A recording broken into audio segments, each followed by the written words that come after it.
What's up, guys? Welcome back to the channel. Today we're going to talk about the heart of gas squatch, which is this 1975 Chevy K5. That is a small block Chevy 350, and while it only has 60,000 original miles, it's a pretty tired engine. This has a 3-speed and a granny gear, which makes it fun to drive. And the customer wanted an engine that is mild-mannered, but has the potential to produce 400 horsepower or so.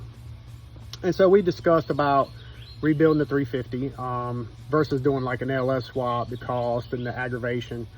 And so I suggested to him, I said, you know, it might be a good idea to go ahead and invest and build a 383, since we're going to go ahead and redo the whole engine.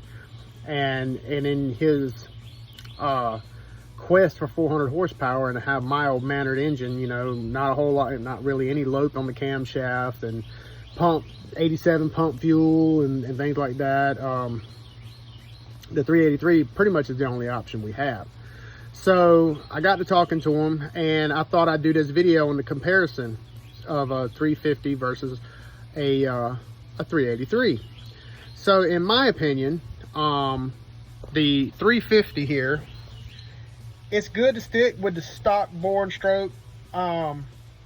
If you got your pinch on money, I mean, if you're hurting for money and you basically just going to put rings and bearings and some gaskets in it and put it back together, I get it, right? Cheap as possible, put it back out there on the road. 100% agree, that's not a bad option to do. If say you have a 350 and say you have turned a bearing and that crank's going to need to be turned, nowadays these scat crankshafts for the 383s are about 300 bucks, 350 bucks. I mean, I've got them as cheap as $300. This cast cranks, and the cast cranks that handle all the street power you throw at it. I mean, you know, we're not talking about 1,000 horsepower engines or even 600 or 700. We're talking 400 or 500. A cast crank handle that all day long, especially the scat stuff and eagle stuff. It'll handle it all day long. But if you're gonna, if you've got to turn that crank, or if you plan on just rebuilding it and you've got a horsepower goal in mind, stepping up to a 383, which is a 4-inch bore or a 4 and 30 over bore, 4-inch and 30 over, and a 3.75 stroke from a 400, that makes a 383. And the reason why I suggested to the customer that we step this thing up is because I told him, horsepower wise, you can probably get tit for tat, apples to apples, if you build the engine with the same camshaft, the same heads, the same intake, induction system, blah blah blah blah.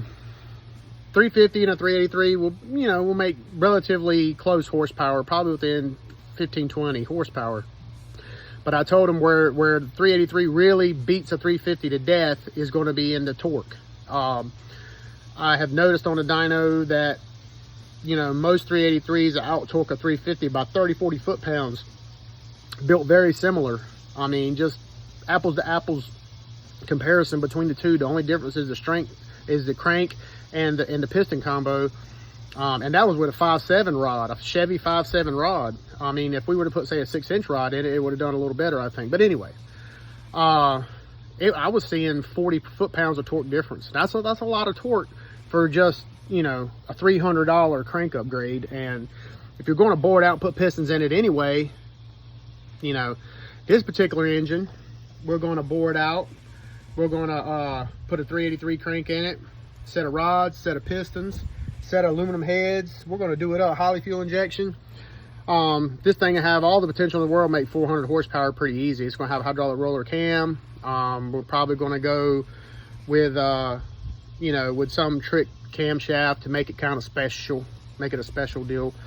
But this engine right here, so the comparison between a 383 and a 350 is really, to me, about the money. I would never ever build a 350 if I've got to turn the crank and bore it out.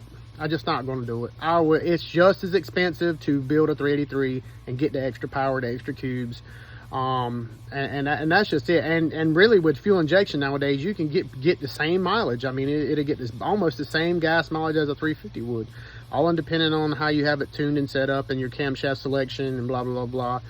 But at the end of the day, going to a 383 is my suggestion if you're going to bore it out and if you have to put a crank, even in my opinion, to be honest with you, if you've got to bore your engine and you've got the budget, you need to go 383 every single time, because you're leaving power on the table, and today's marketplace has made it just about relatively inexpensive to make that change.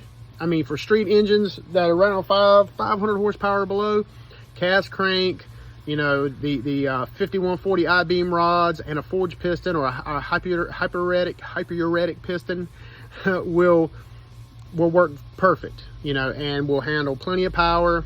You know, and if you put a good aluminum head on it, 23 degree aluminum head, something like an AFR 195 or a Trick Flow or something like that, that thing will surprise you with the kind of low end power it'll make. Depends on the camshaft selection. I mean, if you don't get too crazy with the duration and you do a mild cam, that thing will make some low end power.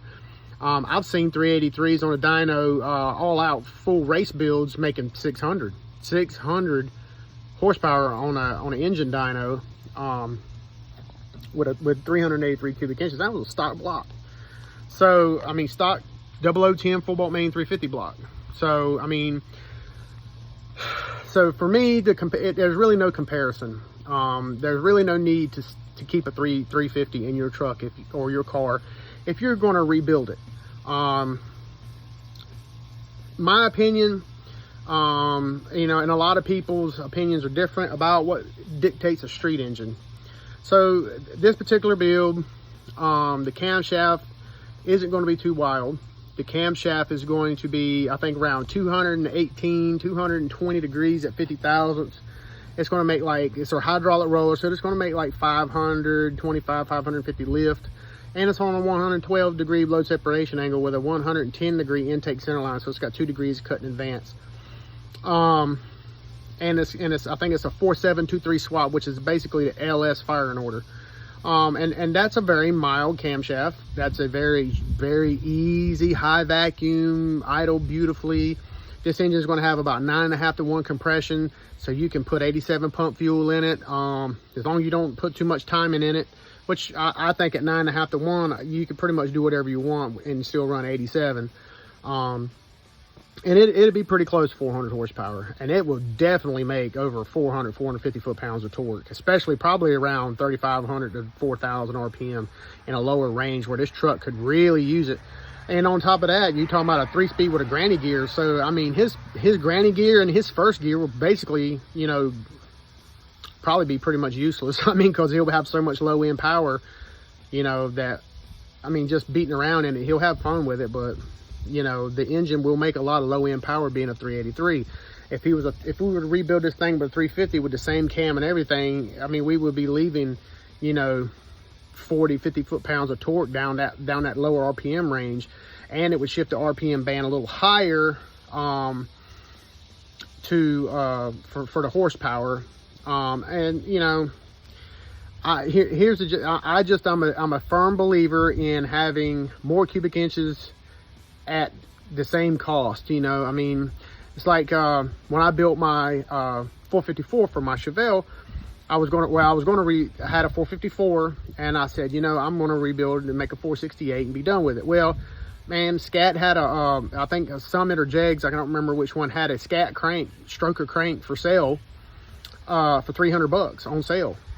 Shit, that's a no-brainer for me, because I had to turn the crank anyway. And to turn the crank was like $200. I was like, for another $100, I got a 496, no-brainer.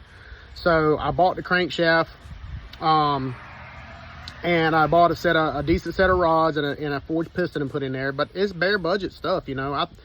I think on the bottom end of that motor, I've maybe got $2,500 with the bore and the stroke and everything, crank, rods, everything. My money was in the heads and things like that. But I mean, back to the small blocks. The reason why I talked to the customer about maybe not putting an LS swap in this truck Well, it's simply because the logistics of it. Like, I've done a few LS swaps, and a lot of people seem to think that you go to a junkyard, you buy an LS, you put it in your truck, and then you crank it and drive it. You know, you got fuel systems. I like to run the Holley Terminator X, so I don't have to do all the stock ECU programming crap. I have a friend of mine does that stuff. I don't even touch it. We could put a carburetor on an LS, but then you got to buy the intake, you got to buy the box that does the fires the coils, blah blah blah. And by the time you put an LS together, you know, let's say a 5.3 with the stock heads, a stock crank, a stock rod, might put a forged piston in it, you know, just for the hell of it, a camshaft and stuff, you know. By the time you put injectors in it and everything, you're probably going to be pretty close to what I would have in this 383. I can probably build this 383 with aluminum heads and everything for about $5 grand.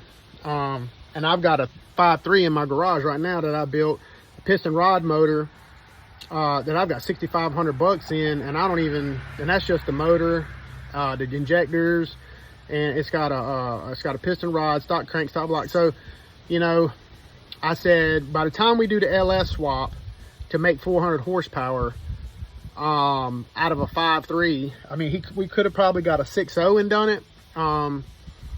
But yet again, here you are, got to buy an engine. You've got to, you know, freshen it up, because I'm not going to put a used 6.0 in this truck, you know, when everything else is new. Then you've got to do all the logistics of the bell housing and the clutch and pressure plate and how to make that work up with an LS and all that good jive. I said, man, really, I think you'll be happy with a 383. And my customer is very, very, very receptive to opinions, and he's very easy to work with. And he was like, yeah, as long as I can get that 400 horsepower, I don't really care. You know, I mean, the LS is appealing to people who are trying to, who want to like have a shock value or resale value. The LS swaps in these trucks are pretty popular. But for him personally and his intentions with the thing, I believe a 383 will suffice greatly with this thing. And I told him, I said, by the time we get it built and get it put together, get the truck out there for you to drive, I was like, you know, that engine will have more than enough power. I mean, you're talking about this rig right here from the factory probably made 150 horsepower. Now with its tired condition, it's probably make 120, 100 maybe. I don't know. It's pretty tired. I mean, and if I put a fresh 383 in here that makes 400, it'll feel like a rocket ship in this thing. So anyway, guys, that's my opinion on the 383. Small block Chevy 350. If you guys have a 350 in your shit and you want to just rebuild it, bare bones budget, don't have no money, totally get it, understand, stay with the 350. If you've got to put a crank in it and you're going to bore it out anyway, 383 every time. Buy the crank, buy the pistons that fit the 5.7 stock 5.7 rods if you have to. I suggest putting a 6-inch rod in it if you can afford it, and then let that thing eat. I mean, you could bolt the same cam, the same heads, everything back in, and you'll gain power on them. You'll gain at least 30-40 foot-pounds of torque just from doing the 383. That's it. You'll probably end up in a stock trim with a stock camshaft. You'd probably make another 30 horsepower on the top too. So it's a no-brainer, guys. And I don't know why people still insist on building 350s when you have that out there, free horsepower. I mean, free cubic inches and free horsepower for the same money. So anyway, guys, like, comment, subscribe. This is just a little talk and my opinion on things. And we'll talk to you next time. Oh boy, look at her. You're gonna get a dad haircut, huh? Be careful, buddy. If you move too much, Tanny might slip and shave your head bald. So she's tickling my neck, though. Are you a tickly boy? Is